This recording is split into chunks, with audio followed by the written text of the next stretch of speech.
Secretary of State Marco Rubio arrived in Israel today as the Trump administration tries to ensure that the U.S. brokered peace deal between Israel and Hamas stays on track. The White House is also speaking out against a symbolic vote by Israel's parliament to annex the West Bank. Natalie Brand has the latest from the White House. Vice President JD Vance left Israel today saying he feels optimistic about the ceasefire holding. I think that we're on a very good pathway. It's very early, but it's a good start. But he also criticized a symbolic vote by hardliners in the Israeli parliament to annex the West Bank, land Palestinians want for a future state. If it was a political stunt, it was a very stupid political stunt, and I personally take some insult to it. The West Bank is not going to be annexed by Israel. The policy of the Trump administration is that the West Bank will not be annexed by Israel.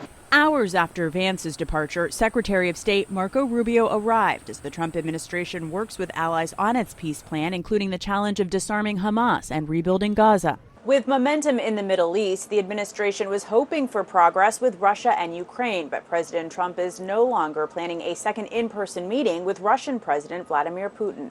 It didn't feel right to me. It didn't feel like we were going to get to the place we have to get, so I canceled it. Russian strikes this week targeted civilian sites, including a kindergarten in Ukraine's second largest city. The administration has now imposed new sanctions on Russia's two largest oil companies, saying it's the result of Russia's lack of a serious commitment to a peace process. I think that they'll certainly have an impact. They're massive sanctions. A Russian spokeswoman called the new sanctions counterproductive.